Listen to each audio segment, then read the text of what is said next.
শিক্ষক মন্ডলী এবং তোমরা আছো এবং তোমাদের নোডেল টিচার এগ্রিকালচারের শিবেন্দু স্যার আছেন। প্রোগ্রামটা হচ্ছে ভোকেশনাল মেইনটেনেন্স। তো ভোকেশনাল মেইনটেনেন্স আমি একটু আগে ওনার ভিডিওতে দেখলাম কালকে তোমাদের গবাদি পশু গরুর কিভাবে লালন পালন করতে তোমরা সবাই এগ্রিকালচার স্ট্রিমের তো সবাই এগ্রিকালচার স্ট্রিমের এবং তোমরা বড় হয়ে ক্যারিয়ার গাইডেন্সের মাধ্যমে তোমরা এই যদি ভোকেশনাল সাবজেক্ট থাকে তাহলে আমাদের পিএমসি স্কুল এবং এটা কথা সত্যি পিএমসি স্কুলে যারা হায়ার সেকেন্ডারি পাস করে বের হয় তো যে জেলাইনেই হোক এবং সে স্বনির্ভর হতে পারে। ভোকেশনাল একটা প্লাস পয়েন্ট হচ্ছে আমরা যেহেতু ভিলেজ অঞ্চলে আছি আমাদের গবাদি পশু সম্বন্ধে স্যার বলেছেন ওনার সিলেবাসে যেগুলো আছে ওনার সঙ্গে আমি কথা বললাম যে একটা আছে যে গবাদি পশুর মধ্যে ছাগল মানে গোটাই কিভাবে ছাগল প্রতিপালন করবে, কিভাবে গরু প্রতিপালন করবে, কিভাবে তার রক্ষণাবেক্ষণ করবে, গবাদি পশু তার মধ্যে পিগারি শুয়োরেরও আছে। তো সেগুলো তোমরা ডিটেইলসে পড়াশোনা এবং প্র্যাকটিক্যাল অভিজ্ঞতা থাকা বাঞ্ছনীয়। আমরা জানি যে আমাদের অঞ্চলে গ্রামাঞ্চলে এই গবাদি পশুর খাওয়ার কোনো সুবিধা হয় না, প্রচুর পরিমাণ সবুজ লতা পাতা ঘাস এগুলো পাওয়া যায়, তাছাড়া এগুলা লাগানো যায় এবং ওই গবাদি পশুর বেসিক মেইনটেনেন্স তার আহার গ্রহণ প্রক্রিয়া আমায় জানতে হবে, তবে কিভাবে অসুখ থেকে ওকে রক্ষা করা যায়, কিভাবে ওর থাকার জায়গাটা পরিষ্কার হতে পারে, কিভাবে বিভিন্ন ব্যাকটেরিয়া ভাইরাসের ইনফেকশন থেকে ও রক্ষা পাবে এবং তোমরা সেই অনুযায়ী যেগুলো রিলেটেড যেগুলো স্টেক হোল্ডার্স থাকে যেগুলো ডিপার্টমেন্ট থাকে সেগুলা যেমন ধরো ভেটেরিনারি এগুলো আছে এগুলো মারফতে তোমরা খবর রাখতে পারবে। তোমরা যদি জানা থাকে কোন সময় কোন টাইমে কোন ভ্যাকসিনটা দেওয়ার প্রয়োজন পড়ে এবং ওইগুলোকে পরিষ্কার রাখতে হবে যাতে ও কোনো রোগের শিকার না হয়। তখনই একটা বিজনেস বলো বা একটা কিছু তোমরা যেমন এগুলা ভোকেশনাল কোর্স এবং ভোকেশনাল কোর্সের একটা প্লাস পয়েন্ট হচ্ছে জীবনে তোমাদের সেটা ক্যারিয়ার তৈরিতে সাহায্য করবে। তুমি বড় হয়ে যদি মনে করে একটা ফার্মিং করো, সেটা গরুর ফার্মিং হোক বা সেটা ছাগলের ফার্মিং হোক, তখন তোমাকে ছোট স্কেল থেকে লার্জ স্কেলে করতে হবে। লার্জ স্কেলে করতে হলে তার রক্ষণাবেক্ষণ সম্বন্ধে জানতে হবে, সে কি খায়, সে কিভাবে সুস্থ থাকে, কোন সময় তার ব্রিডিং সিজন, কোন সময় সেগুলা আমি প্রোডাক্টিভ আর কমার্শিয়াল সেই চিন্তা ভাবনা করতে হবে। তো সেগুলো হলে তোমাদের পড়াশোনার মারফতে তোমাদের সবচেয়ে সুবিধা হচ্ছে ফিল্ড ভিজিট আছে, তোমরা ফিল্ড ভিজিটে যাচ্ছ, গত বছরে গিয়েছে এবছরে গিয়েছে, সামনে ডায়েরি ফার্ম আছে, ফার্মে গিয়েছো দেখেছো ওরা কিভাবে প্রতিপালন করছে, কিভাবে ফার্মিং করছে, কিভাবে সেটা আয়ের উৎস হতে পারে। তো তোমরা আজকে হয়তো ছোট আয় হয়তো 10th স্ট্যান্ডার্ডে পড়ছো, 12th স্ট্যান্ডার্ডে যখন যাবে তোমাদের নলেজ আরো বাড়বে এবং 12 পর্যন্তই তোমাদের এগ্রিকালচার সাবজেক্ট আছে। তো যেমন সরকার একটা আমাদের পিএমসি স্কুল এবং পিএমসি স্কুল যদি সেটা হায়ার সেকেন্ডারি স্কুলে প্রতি বছরই বিভিন্ন ধরনের আমরা প্রোগ্রাম করছি, নোডেল টিচার আছে এবং এখানেও যে প্রোগ্রামটা জায়গাটাতে জমে না থাকে তার জন্য জল নিষ্কাশনের ব্যবস্থা থাকতে হবে। সেগুলো জিনিস আমার জানতে হবে। চতুর্দিকটা আবর্জনা মুক্ত থাকতে হবে, যেরকম আমার বাসস্থান আমার এবং আমার পরিবেশটা যেরকম থাকতে হবে সেরকম গবাদি পশুটার পরিবেশটা আমাকে পরিষ্কার পরিচ্ছন্ন রাখতে হবে, না হলে ও আক্রান্ত হবে। ও যদি আক্রান্ত হয় একটা দিকে আমি যখন ওকে কমার্শিয়ালি ব্যবহার করব তখন সেটা কিন্তু আমার লাভদায়ক হবে না। দুদিন পরে পরে আমি ভেটেরিনারি ডক্টর আনতে হবে, ওষুধ বিষুধ লাগে লাগবে। তাছাড়া বিভিন্ন পশু এটা আছে কোন কোন সিজনে কি ধরনের ভ্যাকসিন দিতে হয় সেটা আমাকে জানতে হবে।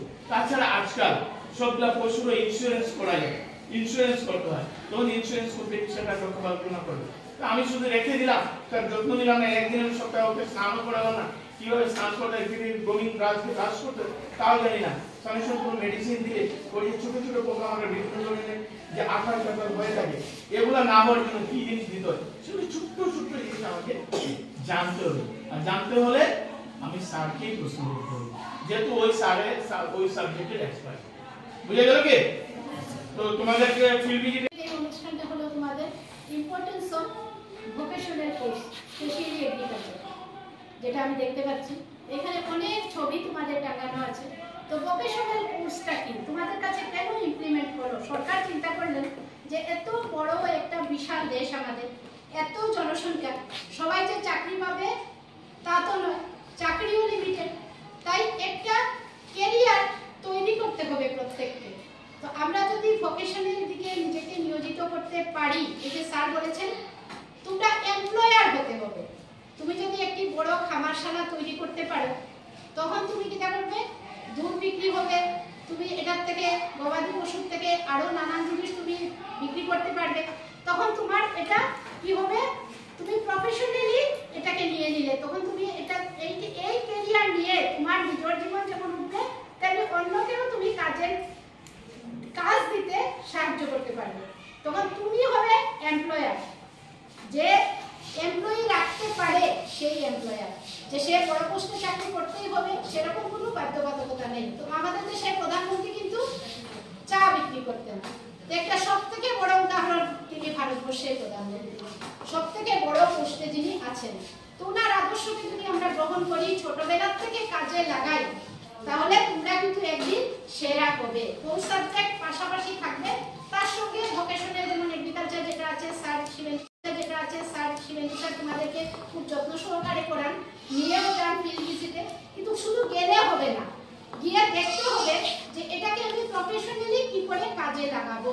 অর্থাৎ আমি কি করব, গবাদি পশু শুধু আমার খাতে আছে, আমার একটা খামার আছে তা হবে না, আমি এটাকে রক্ষণাবেক্ষণ কি করে করব এবং তার থেকে আমি কিভাবে নিজেকে উন্নত করব এবং অন্যকে উন্নত করতে সাহায্য করব। অর্থাৎ এখান থেকে আমার একটা অর্থনীতিও যাতে আসতে পারে, আর্থিকভাবেও যারা অনগ্রসর তাদেরকেও যেন আমি সেই কাজে লাগাতে পারি।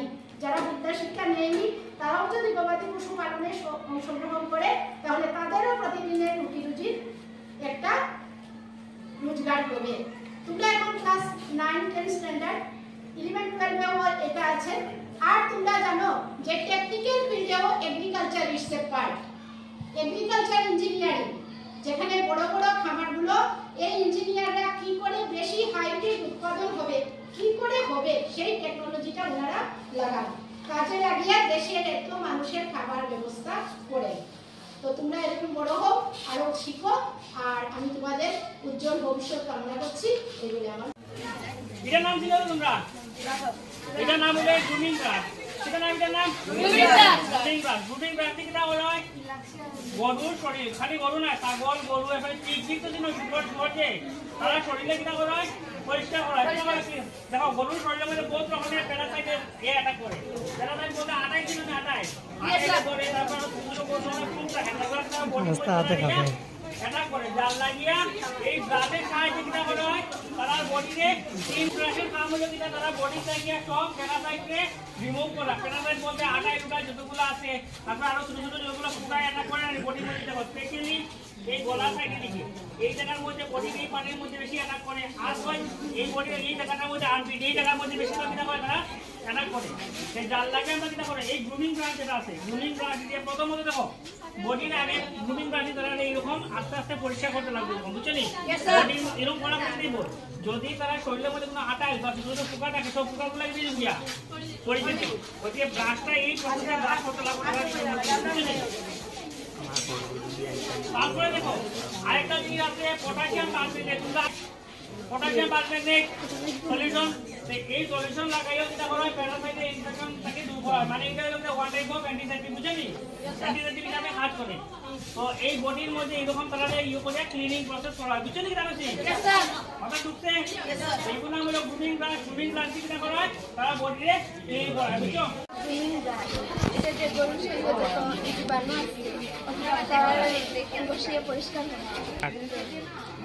হয়। এটা দিয়ে গরু আটার প্যারাসাইট থাকে, তারা জ্বালিয়ে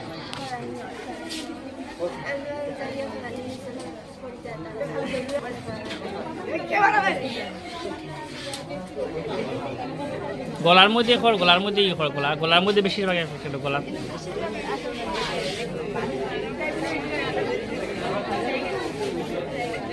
অসাইডে করো, অসাইডে করো, অসাইডে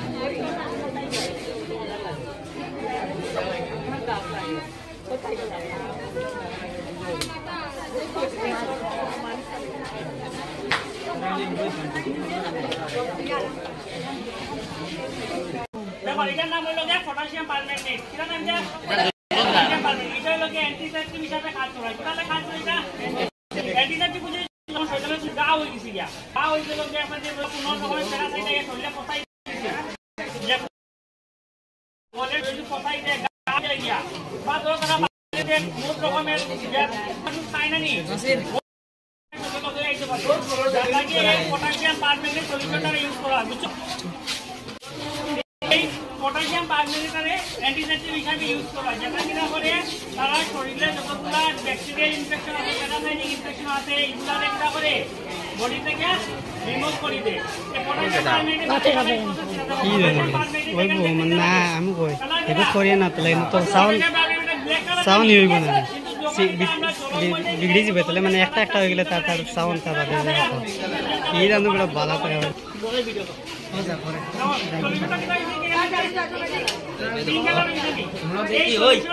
পটাশিয়াম পারম্যানেন্ট সলিউশন যেটা হলো কি পিঙ্ক কালার সলিউশন হয় আর এই সলিউশনটা দিবা পালা করে জলের মধ্যে মিক্স করে রাখবো যাতে এই পটাশিয়াম পারম্যানেন্ট একটা টুকরা যেন জলের মধ্যে না থাকে কেন যদি কোনো টুকরা থাকি যায় আর টুকরাটা কোনো স্কিনের মধ্যে থাকে তখন সেই স্কিনতে ইনফেকশন করে দিব যার লাগে পালা করে কিনা করে রাখবো সলিউশনটাকে মিক্স করতে রাখবো সেটা বুঝতে পারছো এই সলিউশনটা কিনা করবা বডির যে পার্টের মধ্যে ঘা হইব বডির যে পার্টের মধ্যে ঘা হইব যেমন ধরো এই জায়গার মধ্যে ইনফেকশন হইছে হ্যাঁ এখানের মধ্যে কিনা করবা এই জলটা লাগাই সলিউশন দিয়ে এখানের মধ্যে বডির মধ্যে লাগাই রাখবা ঠিক আছে আস্তে আস্তে যে জায়গাতে ইনফেকশন থাকে আস্তে আস্তে কমে যাবে গিয়া এটা অ্যান্টিসেপটিক হিসেবে কাজ করে আর কথা দিয়ে না কোনো জায়গার বডি যদি ফাটি হয়ে যায় তখন কি করব এটা বডিতে ভালো কাজ করে ঠিক আছে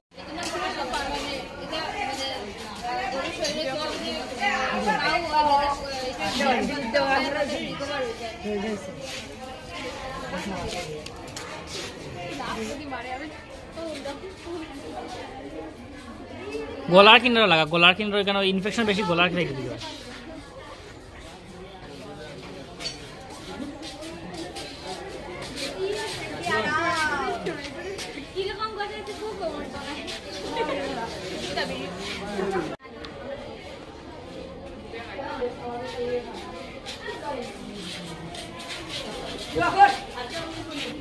আমি দেখাইয়া